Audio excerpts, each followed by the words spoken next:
es la presión que es la presión es cuando la fuerza ejerce un volumen sobre la superficie de la pared vascular. Entonces, esta presión, cuando sale la presión, este volumen y la presión máxima de estiramiento que se alcanza se va a llamar presión arterial sistólica, ¿no? Y la presión de reposo de la aorta, ¿no? Se va a llamar presión diastólica. Entonces, por eso nosotros hablamos que existe una presión arterial sistólica y presión arterial diastólica. Aquí, como vemos, está relajándose y está llegando a su presión arterial, a su presión basal, ¿no? A su presión basal. Entonces, hay conceptos que nosotros tenemos que conocer. ¿Qué es la presión arterial sistólica? Es la valor máxima de la presión arterial sistólica. ¿Cómo se extiende? La diastólica es el valor mínimo, por eso es diástole. La presión de pulso, o también se le conoce como presión diferencial. Entonces, son muchos. Es muy diferente a la diferencia de presión. Presión diferencial es diferente a la diferencia de presiones. Cuando hablamos de diferencia de presiones es un concepto básico. Presión mayor hacia una presión menor, entonces el flujo se dirige en ese sentido. Pero la presión diferencial es la diferencia que existe entre la presión sistólica menos la presión diastólica. Entonces hay enfermedades que hacen que esa presión diferencial sea mucho más amplia y otros que sean mucho más pobres. ¿Ya? Entonces, desde ese punto de vista hablamos por eso, y a eso también se le llama presión de pulso. Ahora, vamos a ver la presión arterial media, 2 veces la presión diastólica más la sistólica, que es, esto es una presión constante, es una presión promedio, por eso se llama presión arterial media, ¿ya? Que es la que dice con la misma resistencia frente produciría el mismo gasto cardíaco que tiene la presión arterial variable. Presión sistólica y diastólica. Entonces también se puede definir la presión arterial media, es la presión arterial con la que se permite un mínimo de flujo a los tejidos, ¿no? Entonces, presión arterial media puede ser 110, 100, ¿no? Pero se mantiene, ¿no? Eso son para también nos va a explicar los temas de autorregulación que tenemos. Entonces vemos acá, miren lo que les decía, la presión sistólica, la máxima presión, la presión diastólica, la presión mínima, la presión de reposo, y la diferencia de presión de pulso, ¿no? O presión de pulso, también llamado presión diferencial, ¿ya? Y la presión arterial media la acabamos de tener acá. Entonces, como ustedes se han dado cuenta, ahora ya no es que hablemos de valores absolutos, ¿no? Presión arterial, ya tenemos que hablar de presión arterial media, ¿no? Eso es un componente bastante crítico como para definir si es que esto va a comprometer o no va a comprometer la perfusión. Entonces, la presión sistólica, la máxima presión durante la ejecución de la sangre, máximo estiramiento, ¿no? Determinantes de la presión sistólica es el gasto cardíaco.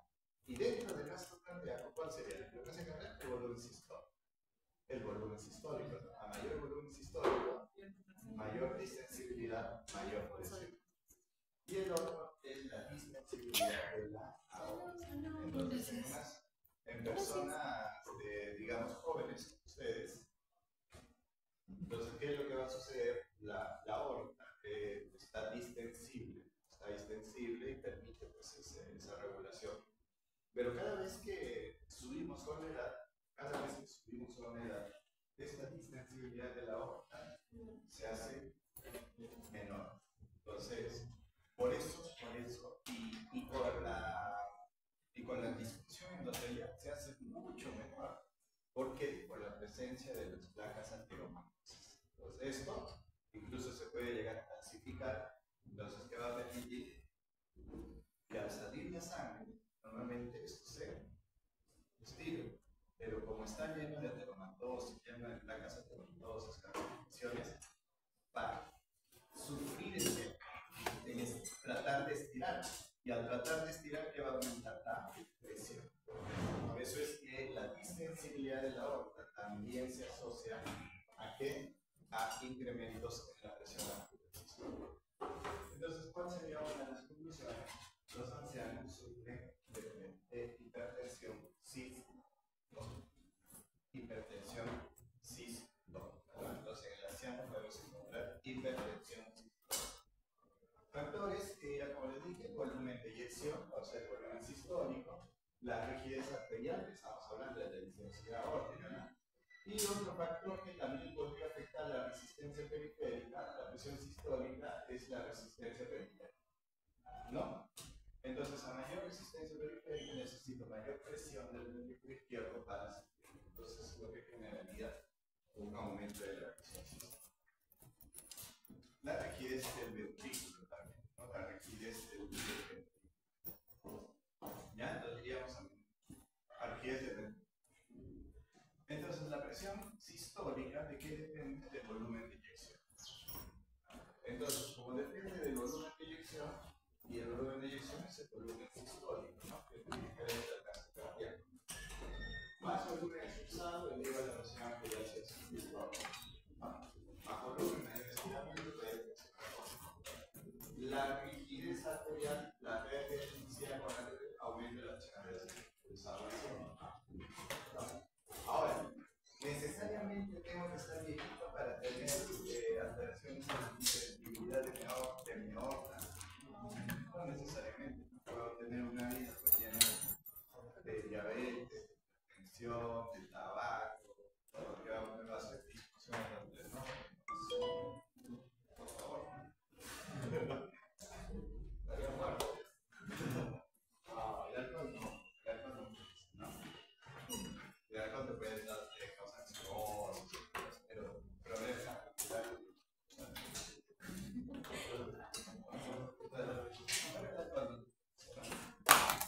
En la mañana estábamos aquí en práctica, se pasan los alumnos también. Ya llegan 4 chicos y después aparecen otros 2 más. Y le digo que me han puesto 6 en mi grupo. No, doctor, nosotros hemos venido porque queremos aprender. Le digo, yo no puedo venir sola, mandar acá. ¿Se acuerdan? Por única vez los tuve que tener. Son 4, de verdad que tenían 3 maestros. Pero son 4. ¿Ya? Y hay intención, ¿no? Querer aprender, pero no se puede. ¿Ya? Ya no está destinado un grupo y ¿no? Lo que pasa es que como la mitad es un lugar técnico y todo, probablemente es por eso, ¿no? Ya, pero no se puede. Así llegamos a mejor y cada cualificación. Y no se puede para nada. O sea, poder tener chicos, porque el paciente se incomoda. Si son 4 y ya te está mirando, pero los 4 me van a agarrar la panza. ¿No? Y 6. ¿No? O decirle 6, respira. Total, ¿quién falta? El 6. Ya, no, por eso es que si 4 ya es una molestia, 6 ya, pues eso. Ya está. Por eso. La resistencia periférica aumenta la vasoconstricción de la actividad simpática y libera la presión arterial. Entonces, ¿qué es lo que hace? No solo la resistencia, la distensibilidad de las arterias, sino la resistencia vascular periférica. ¿Ya? Entonces, ¿quién lo va a dar la resistencia vascular periférica? La sangre y la rigidez ventricular, ¿no? En condiciones como la hipertrofia ventricular se incrementa la presión arterial sistólica. ¿Qué es hipertrofia ventricular? Cuando el ventrículo aumenta su tamaño, aumenta el tamaño de su pared del ventrículo, ¿no? El grosor del ventrículo. A eso lo llamamos hipertrofia concéntrica, ¿no? Y cuando se dilata, hipertrofia excéntrica. ¿Ya? Entonces, hipertrofia concéntrica e hipertrofia excéntrica. ¿Ya? Entonces, y la hipertrofia excéntrica sí puede ir con cardio, ¿no? Sí puede ir con la puede ir con crecimiento de qué? Del corazón, se llama la enfermedad. Entonces, ahora, la rigidez ventricular, por ejemplo, como la hipertrofia ventricular, se incrementa la presión arterial sistólica. Si es más rígido, más, o sea, más, tiene mayor capacidad de fuerza de contracción, pero va a generar mucho mayor fuerza de salida, ¿no? Supuestamente. Lo malo es que cuando hay, por ejemplo, hipertrofia, cuando hay exceso de hipertrofia, ¿qué es lo que hace? ¿Quién sufre ahí? El llenado de ventrículo. Porque está hipertrófico, la luz del ventrículo, ¿qué hace? Disminuye. El volumen de la sistólica disminuye, por lo tanto, el volumen sistólico, ¿qué va a pasar? Disminuye. Conclusión, insuficiencia. Es imaginable. Muy bien. Entonces, la presión diastólica es la presión mínima, la presión en reposo, la presión en diástole. Cuando el corazón está en diástole en relajación, tiene la presión diastólica. Determinantes, las resistencias periféricas, ¿no? Factores de resistencia vascular periférica. Ya, la resistencia vascular periférica. Aquí ya no está, pues, ese fenómeno de distensibilidad, ¿no? Entonces, está aquí ya las arterias hacen su efecto miógeno para tratar de retornar hacia sus valores iniciales, ¿no? Entonces, a esto lo llamamos presión arterial diastólica, la presión que se ejercita. ¿Y quiénes le van a dar las resistencias periféricas? ¿Ya? Las resistencias periféricas. Esa es la periférica, la necesidad arterial, digamos, en menor medida, ¿no? El volumen sanguíneo también es menos. Todo eso, por ejemplo, está relacionado a la presión sistólica. La presión vascular periférica está relacionado más con la presión sistólica, más que la, y la presión sistólica. Si ustedes se dan cuenta, estos tres se van a hablar del sistólico. Y solamente lo que haría resistencia vascular periférica. ¿Ya? Entonces aquí está nuestra famosa presión arterial media, 2 veces la presión histórica más la sistólica, que tantas veces que hacen el examen oral de clínico, ¿no? 2 veces la presión arterial histórica más la sistólica. ¿Ya? Entonces eso también es un punto para ver. ¿Por qué es importante? Porque la autorregulación depende de la presión arterial. Si la autorregulación, ¿y de qué depende la presión sanguínea? De la autorregulación. Todo es una conexión. La presión arterial media, ya les dije acá, integra la perfusión tisular y la dinámica cardiovascular siendo modulada por el gasto cardíaco. Centro vascular periférico, volumen circulante, confianza, la frecuencia cardíaca. Miren, ¿qué es lo que me está tratando de decir acá? Si relaciona la perfusión tisular y la dinámica cardiovascular, ¿qué me está diciendo? Es la presión necesaria para lograr perfundir un tejido adecuadamente. ¿No? ¿No? Entonces, esa es la presión arterial. Siempre les he dicho, la presión arterial media mínima, la mínima, la que se tiene que alcanzar es 65. Eso es la presión arterial media de la que yo tengo que exigir estar sobre esa presión arterial media, porque va a resultar que por debajo de esa presión ya voy a tener alteraciones en la perfusión. Miren acá, ¿qué dice? El ventrículo, las arterias, las arteriolas y capilares y las venas. ¿Qué sucedería si es que yo aumento, hago vasoconstricción acá? ¿Qué pasaría con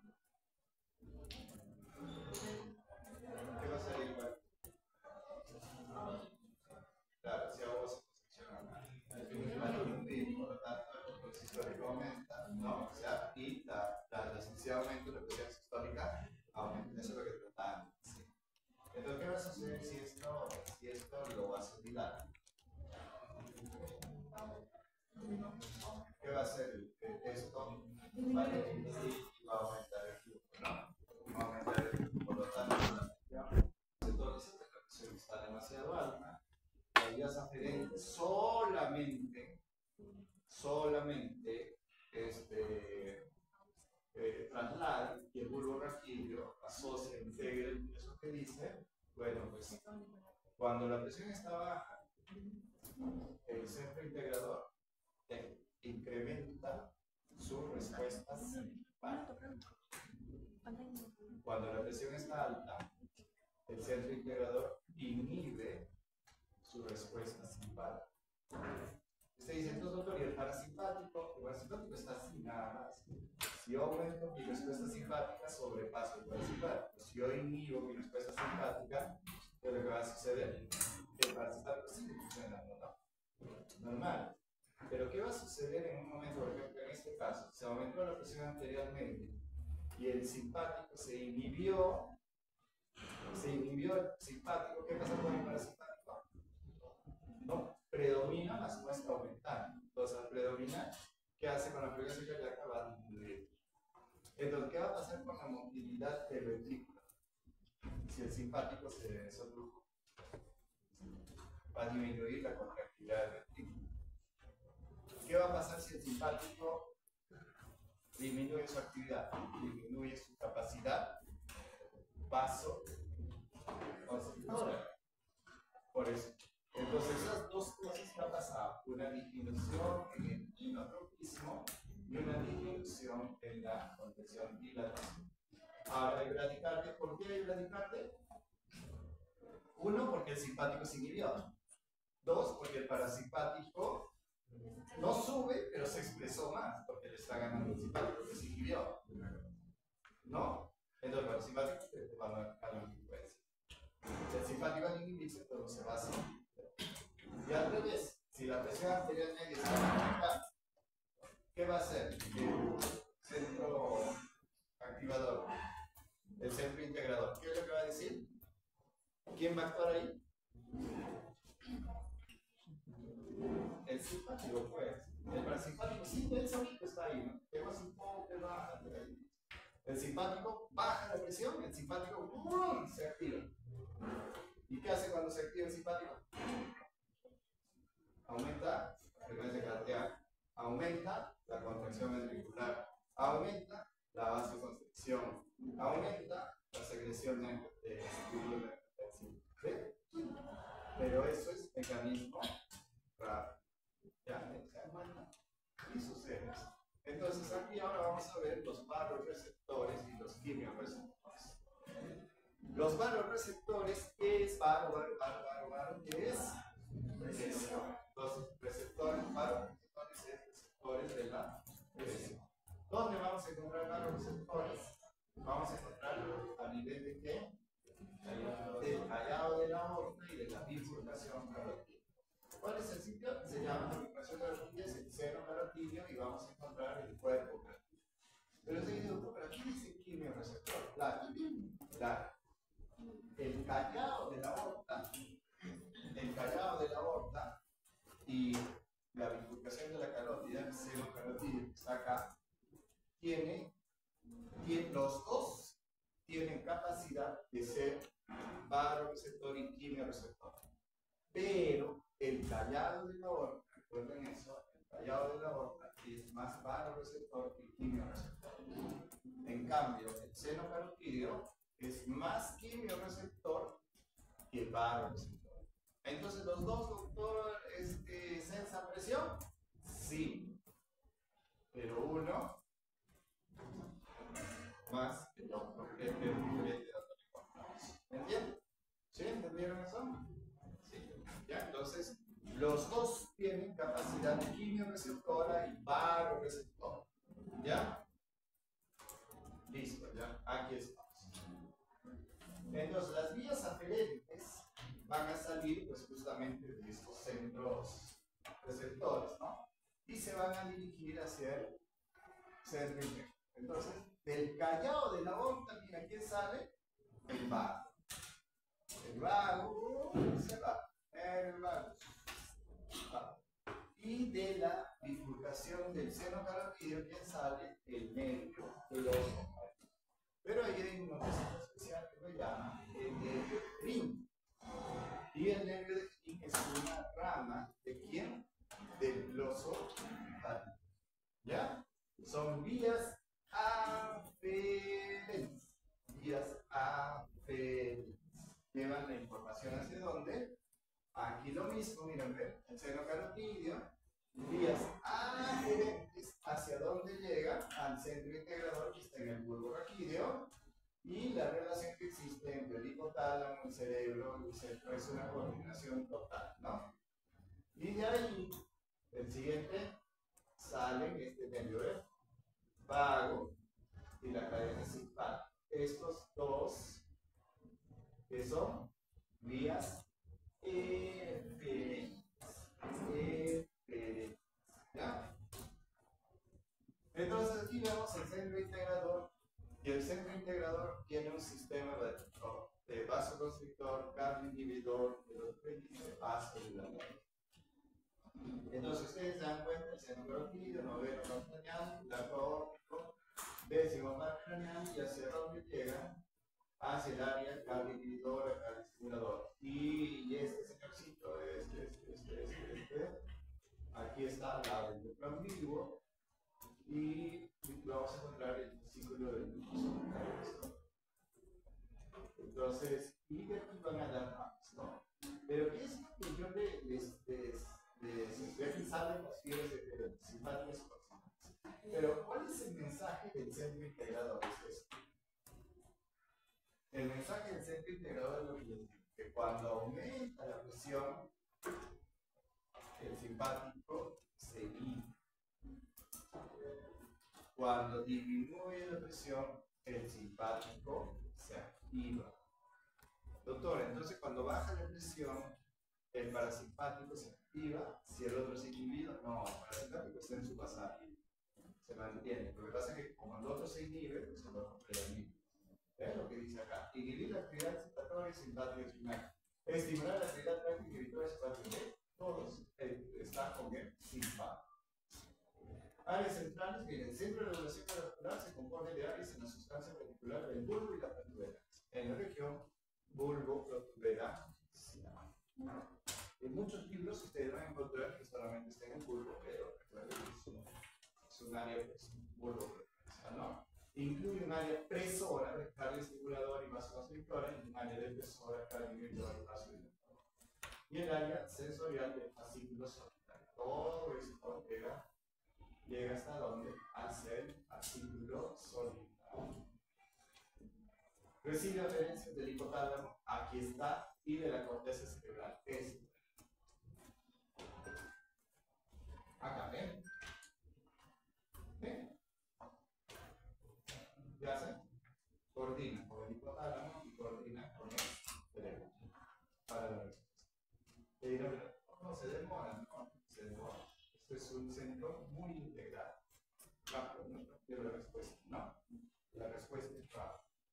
¿Ya? Entonces, recibe aferencias del hipotálamo y la corteza cerebral interactuando con la regulación respiratoria, que vamos a ver al mismo por qué. Esto es súper importante. Por eso les digo, las emociones. ¿Por qué las emociones nos dan taquicardia?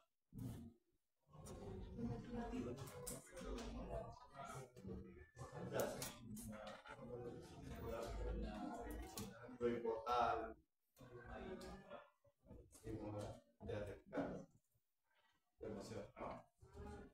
Claro. Pero usted dice, pero ¿cómo? No, veo a alguien que está haciendo algo y yo veo y expreso una, digamos, una actitud, ¿no? Una actitud, no, una evaluación de esta situación, ¿no? Y ahí, mira, entonces, ¿qué hace que se libere el cortisol? ¿Qué hace que se libere? No, por eso es que esa es una forma bien profunda de decir cómo puedo yo explicar fisiológicamente que el medio ambiente es capaz de influenciar en mis cambios metabólicos. Dicen, no, el intoxicador, directo, los ojitos, ingresa, índices, todos a dónde llegan, este señor se llama hipotálamo. Entonces, como dice acá, regula la frecuencia respiratoria y venosa. ¿Ya? Entonces la frecuencia respiratoria. Aquí están las vías eferentes. Las vías eferentes, ¿qué son las dos vías eferentes? Las vías eferentes son las que salen del centro vasomotor hasta una vía de la cadena simpática y el parasimpático. Miren, baja la presión. ¿Qué hace el simpático? Aumenta el tono venoso. Al aumentar el tono venoso, ¿qué es lo que va a hacer? Aumenta aumenta la fuerza contráctil. Si aumenta la fuerza contráctil, ¿qué va a suceder? Aumenta el volumen sistólico. Se aumenta la frecuencia cardíaca, obviamente, eso va a aumentar el gasto cardíaco. Si aumento la resistencia periférica, voy a aumentar secundariamente. Y el sistema nervioso parasimpático no tiene efecto por ningún lado, pero sí tiene efecto por la frecuencia cardíaca. Disminuye la frecuencia, ¿no? Entonces aquí el simpático es el que está actuando. Y si esta presión está baja, el simpático se inhibe, ¿no? Disminuye fuerza contractil, disminuye todo, y el parasimpático disminuye la frecuencia cardíaca. Entonces, esto es las vías eferentes. ¿Ya? Todos. Los órganos efectores para las vías diferentes, ya voy a porque lo veamos, ¿no? El simpático, sin mucho del cuadro, imagínense. La cadena simpática, ¿hacia dónde llega? En el corazón.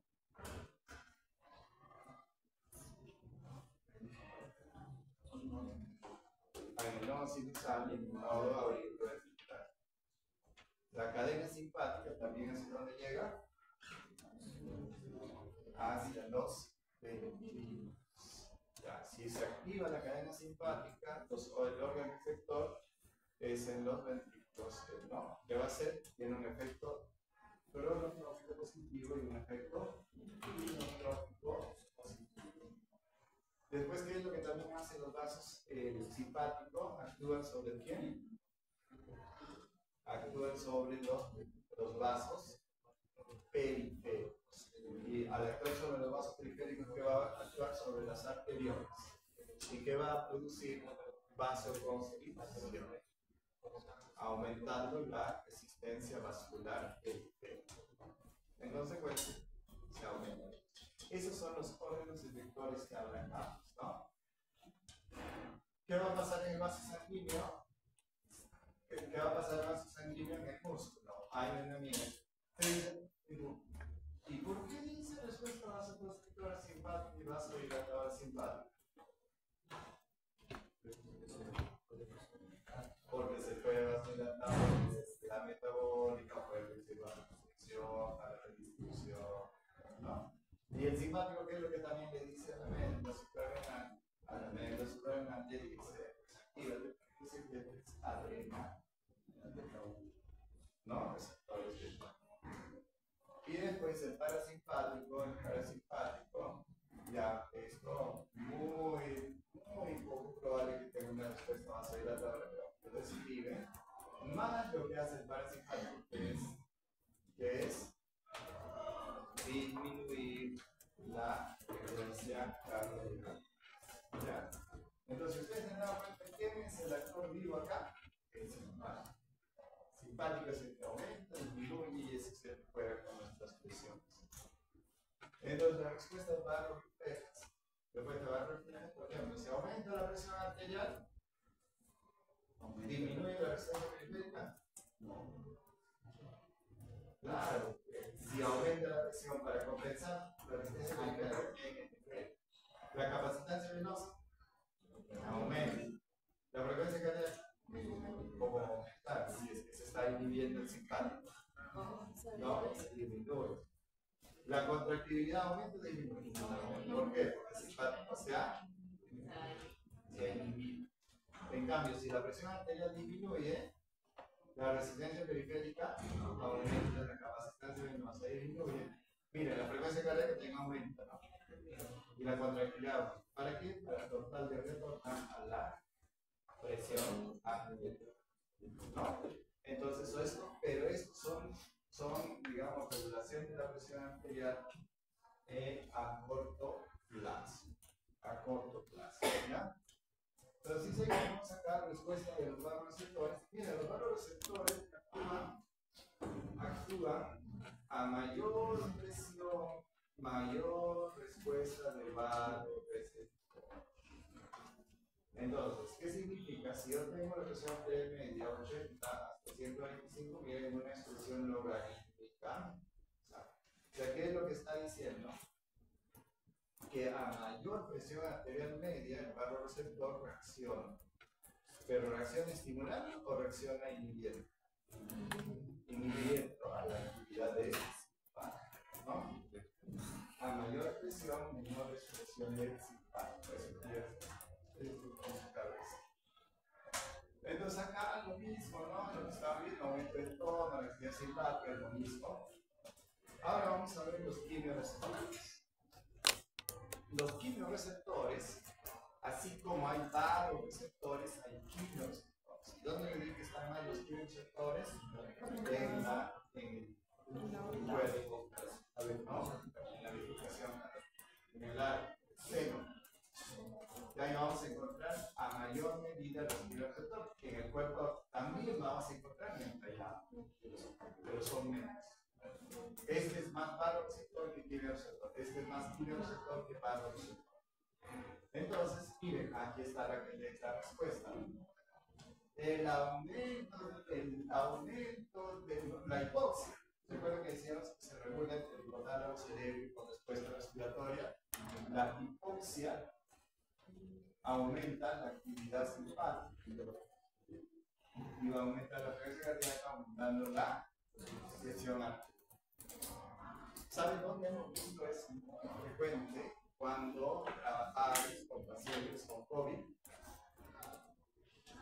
El COVID fue un desastre porque cuando tú veías, por ejemplo, una persona de 50 años, tú le veías con la frecuencia cardíaca 120, 130. Tú decías, con fiebre, no, veíamos la fiebre, no sentía nada. Y obviamente lo saturabas y te saturaban en los 90, 85, 84, 84, tenía una afectación pulmonar bien amplia, ¿no? Y al final nos dimos cuenta de que era una respuesta fisiológica. ¿Por qué?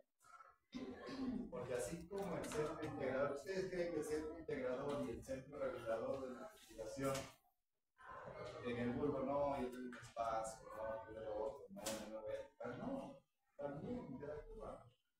Por eso que el centro respiratorio, aquí dice la hipoxia, puede generar cambios en la respuesta simpática, lo que ocasiona cambios en la presión arterial. Por eso esos pacientes siempre con hipoxia remontamos taquicardias. Y esto también, esto me gustó este gráfico, este es tres guerras. Por si acaso tienen tres guerras en el Access, ¿ah? ¿Han abierto Access? Sí. Y el análisis. Aquí, por eso, y el análisis. Este gráfico lo saca de ahí. Miren, aquí, quimioreceptores. ¿Y qué es lo que sensa? ¿Qué es lo que sensa estos quimioreceptores? Oxígeno, CO2 y pH. Oxígeno, CO2 y pH. ¿Y qué hacen? Vías aferentes, ¿hacia dónde llega? Hacia los quimioreceptores bulbares, pues, ¿no? ¿Dónde está aumento del CO2, disminución del pH y disminución del oxígeno? Estos tres, ¿qué hacen? ¿Respuesta? Sí. Por lo tanto, la respuesta, no. El nervio vago, ¿qué hace? ¿Se estimula o se inhibe?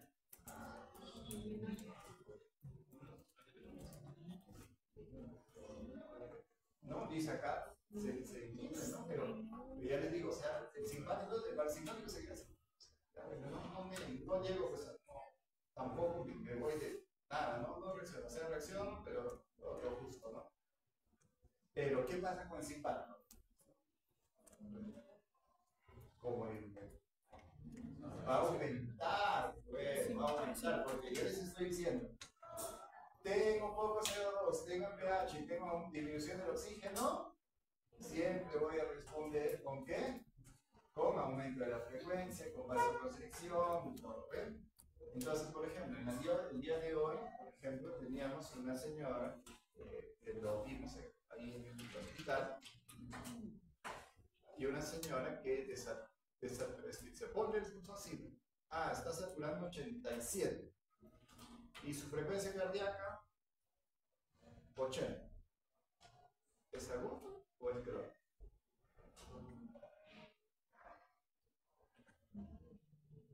Crónico. O sea, ella su posee es crónico. ¿Por qué? Porque si fuera aguda, ¿cómo estaría la frecuencia cardíaca? Estaría elevada. Entonces ustedes lo ven, yo puedo pensar, mira, hoy tiene la frecuencia de 110, está desaturando, esto es una insuficiencia respiratoria aguda. ¿Lo ven? Pero no, me está saturando 78 y la señora toda la vida se quiere que si posee mi papá, le dice que 88 ya es casi normal, ¿no? ¿Listo? Listo. ¿Ya? Entonces, aquí está. Esto es CO2, pH. ¿Ya? Ya, esto es lo mismo, nivel nervioso, difusión, ya, esto es lo mismo, ¿ya? Lo mismo, pero esto es anamónico, ¿no? Difusión, ¿verdad? Aquí queda. Esto es lo mismo. Entonces, la regulación a largo plazo es una regulación, pero ya donde se regula el volumen. Se regula el volumen de la sangre. Toda la vida no vamos a estar viviendo de la actividad simpática o de la inhibición simpática, ¿no? Porque no es sostenible, es temporal. Entonces, cuando la presión es baja, mucho tiempo, digamos, un par de días, 2, 3 días, ya se activa todo el sistema neurohumoral. Lo que significa, ya el simpático, cuando la presión está baja y esto está activado el simpático, ¿qué es lo que hace? Le dice al globérculo, ¿sabes? Actívate y estimula la secreción del sistema renina, angiotensina, aldosterona, ¿no? ¿Para qué? Para captar más agua, más sodio, más volumen para la presión. ¿Ya? Supuestamente si la presión está baja, es que el volumen del corazón, el volumen que encontramos en el corazón, es lo que va a suceder. Si la presión está baja, por ejemplo, hay algunos péptidos que no se van a secretar, pero si la presión está alta, el volumen es grande, entonces se secretan péptidos como, por ejemplo, péptido natriurético arterial, péptido de tipo B, también llamado célula. ¿Ya? Entonces, a corto plazo son los reflejos vasoreceptores dependientes del sistema nervioso autónomo. Y a largo plazo es el balance de líquido. Ese es a largo plazo. Entonces aquí está, mira qué bonito. ¿Qué me dice? En la arteriola aferente, la presión arterial media se eleva o baja. Entonces llega y si la arteriola aferente está recibiendo menos volumen, ¿por qué? Porque la presión está baja, secundario, el gasto cardíaco disminuye. Entonces, ¿qué va a hacer la arteriola aferente? Va a estimular la secreción de renina. Y esta renina, ¿qué es lo que va a hacer? Va a estimular al angiotensinógeno, que procede el líquido, ¿para qué?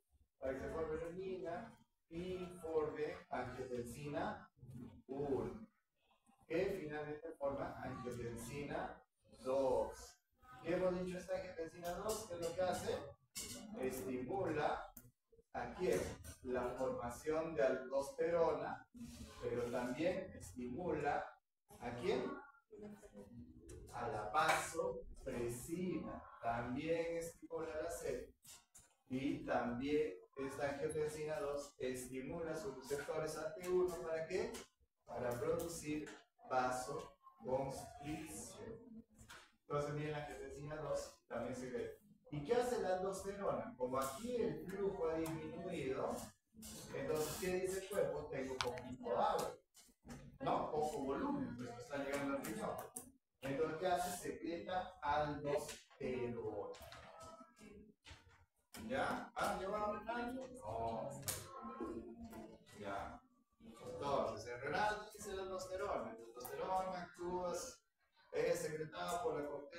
suprarrenal. Entonces, secreta la corteza suprarrenal por efecto de la angiotensina 2. Secreta aldosterona y esta aldosterona, ¿qué es lo que hace? Mete sodio, jala sodio en el túbulo colector y elimina potasio. Y al jalar sodio, jala agua. Y al jalar agua, aumenta el volumen del retorno venoso. ¿Ven? Y mete sodio y saca potasio, estímulo de la aldosterona. Y obviamente el estímulo de la aldosterona, ¿qué va a hacer? Va a hacer que jale agua. ¿Y qué va a hacer con ese volumen? Mejora la precarga, mejora la presión arterial media, mejora. ¿No? ¿Qué pasa? Aquí falla. Pero acá lo va a mejorar. ¿Se dan cuenta? Esa es una forma de pero ¿qué estamos hablando acá? Cuando la presión bajó, ¿no? Doctores, y el simpático ya actuó, pero el simpático no puede estar sostenidamente manteniendo, ¿no?, su actividad. Entonces le da pie a quién, le da pie al sistema renina-angiotensina, ¿ya? Aquí está el sistema renina-angiotensina. Yo les decía que la angiotensina 2, ¿eh? ¿Qué dices? Aumenta la sed, aumenta la hormona antipirética. Mira, aumenta la hormona antipirética, es curioso, ¿no? Si no solo se queda con la aldosterona. La aldosterona absorbe sodio y agua. ¿Y qué hace la hormona antidiurética? Reabsorbe solamente agua. Entonces, por todas lados, tu cuerpo ha sensado que tu presión ha bajado, que necesitas volumen. Entonces lo jalan. ¿Cómo va a estar la orina? Ya, concentrada, muy bien. Pero ¿cómo va a estar el volumen? Disminuido. Claro, disminuido, ¿no? Porque estoy jalando agua y volumen. Porque mi cuerpo, ¿cómo? ¿Qué sensó? Sensó que me falta volumen. La presión arterial media es porque me falta volumen, ¿no? Aquí está, sistema de angiotensina, estamos hablando. Y aquí está, miren, sistemas de respuesta compensadoras de la. Por ejemplo, si hay una hemorragia, no sé cómo habrían hecho este ¿no? Bueno, como siempre, el mejor capítulo de Guyton es el de presión arterial. Eso es lo que recomiendo. ¿Ya? Y si son de flojos, tienen tanto, ahora que he revisado esto de inteligencia artificial, les sacan resumen. Le sacan después, ¿qué es lo que debo de aprender? Antes sacan. ¿Qué me va bien en el examen? Puesto, sí, esto te puede venir. Todo puede venir. Todo. Lo malo que esa información es lo que tenemos que hacer. Por eso es que a pesar de que yo veo esa información, pero ya yo lo veo diferente porque ya como más o menos ya he leído esto, pero cuando no tenemos nada, me llega esta información y lo voy a aprender. No lo voy a aprender razonado. Por eso es que es importante que ustedes lean primero y después, si desean, apliquen cualquier inteligencia artificial para que les dé las pautas y van grabando cosas, ¿no? Que quizá la inteligencia artificial no lo considero como importante, pero ustedes ya iban, ¿no? No, es que eso es importante. Y ustedes, ¿qué es lo que deben hacer?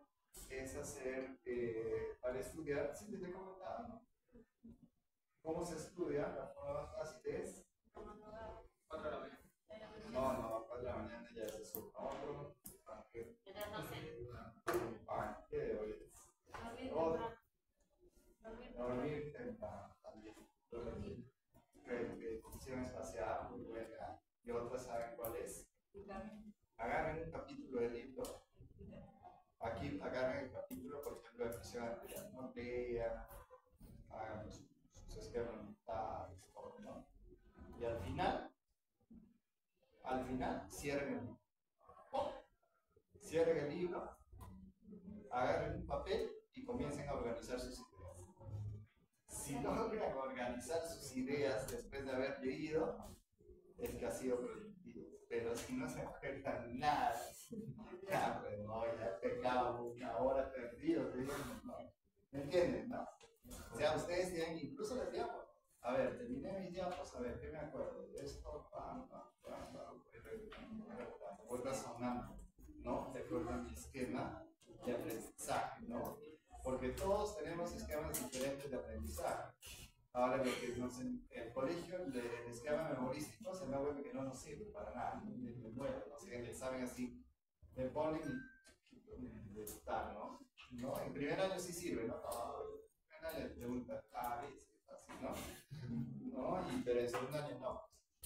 Pero, por eso le digo el esquema, hagan, leer. Por eso es que vienen, y nosotros, ¿qué les trato yo de hacer en las clases? Es digerir esta información que les puede parecer amplio. Entonces ahora van a ir y van a leer con esta información, van a reposar y van a cerrar su libro, van a cerrar sus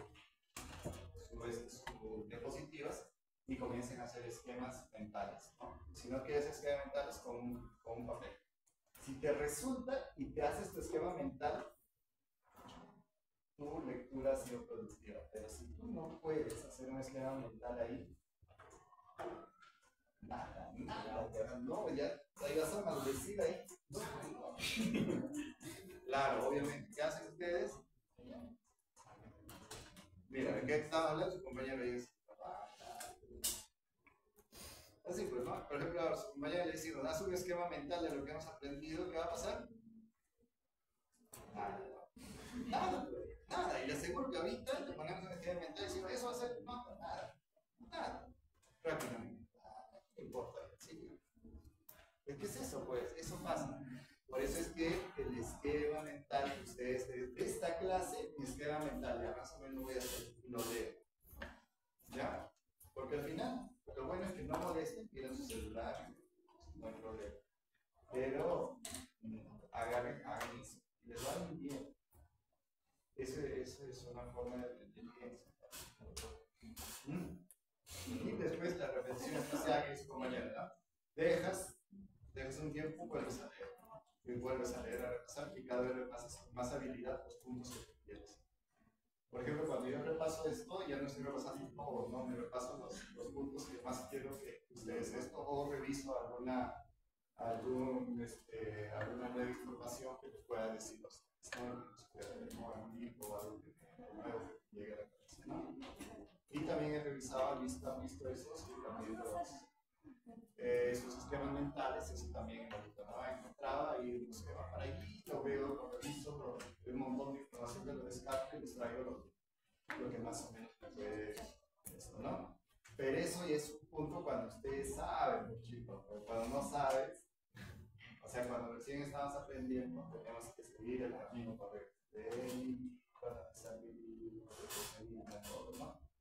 Aunque dicen que no, que más fácil es, no. Les recomiendo. Entonces aquí, por ejemplo, analizaríamos, diríamos, mira, ¿qué pasa si tiene una hemorragia sin sistema renina, angiotensina, aldosterona, la presión? Nunca sube. Pero con sistema renina, angiotensina, pasando los minutos, la presión sube. ¿Ya? La angiotensina 2 se encontró a largo plazo, actúa directamente sobre los riñones para evitar la tensión de salida. ¿Okay? Estimula la secreción de aldosterona.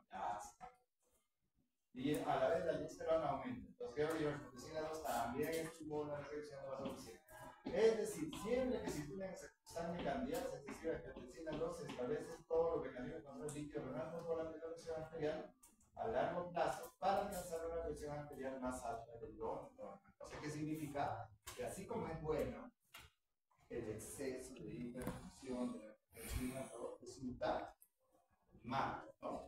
¿Por qué? Porque te puede causar hipertensión arterial. Hipertensión arterial.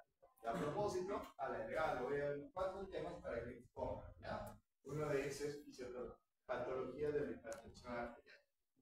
Y ahí sí se ganan un punto en esto, ¿no? Sorteo. No sé cómo se hace, sorteo, no sé. No sé, no, pero ahí va a haber 4 temas. Yo creo que me dan una posición.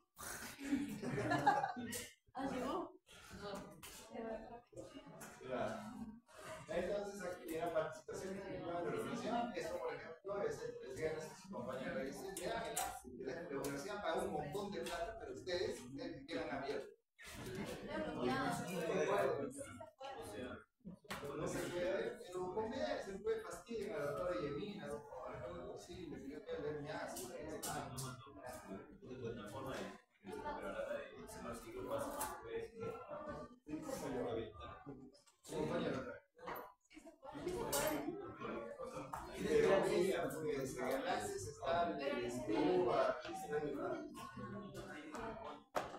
ya,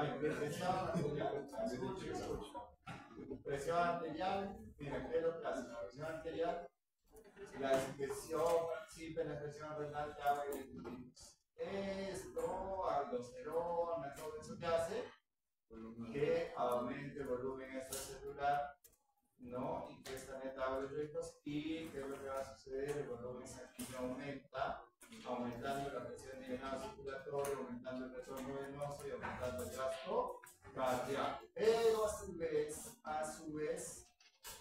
vez, porque aquí se secretó angiotensina, ¿qué es lo que hace? Aumenta la resistencia periférica total y va a aumentar la presión arterial.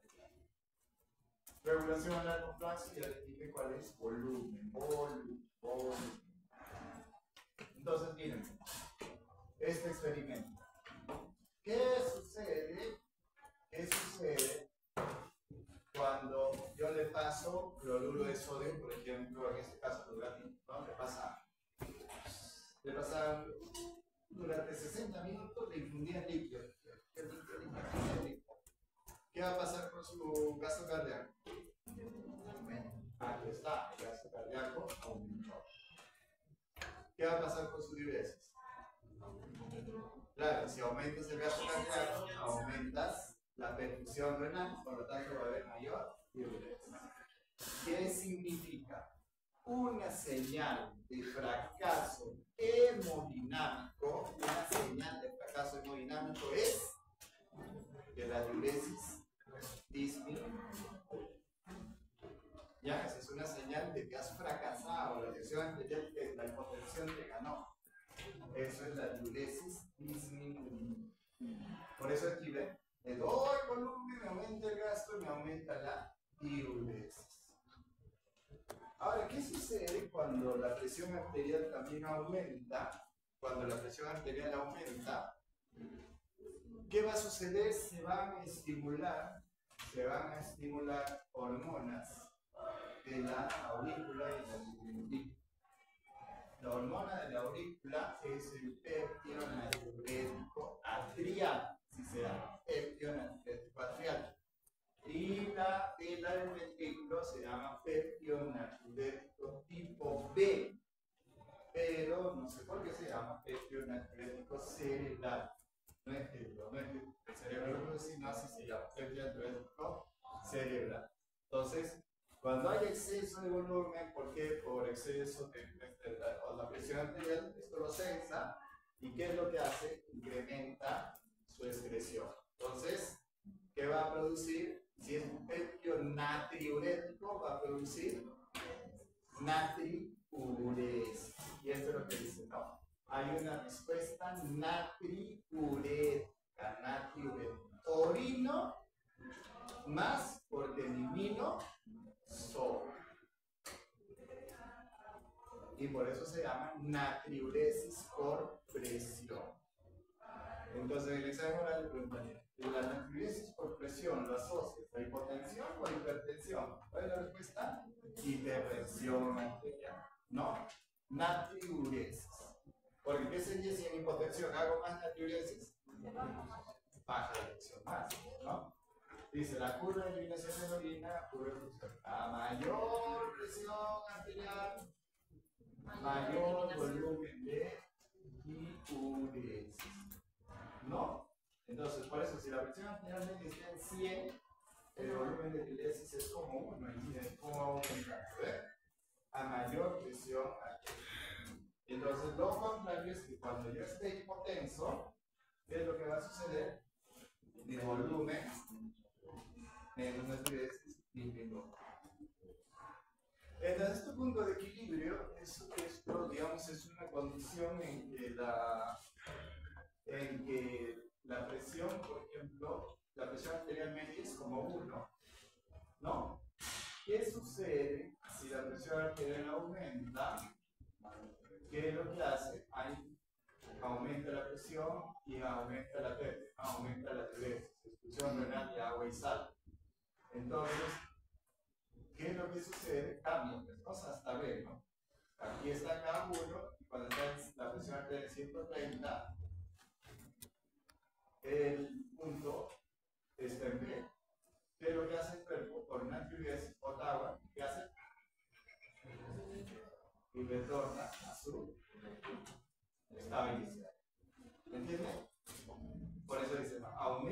presión arterial y llega hasta el punto B.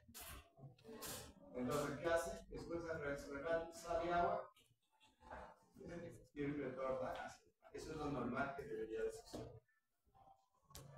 Entonces acá, si la curva de eliminación renal se desplaza hacia un nivel de presión nuevo, también lo hará la presión arterial siguiendo su nuevo nivel de presión.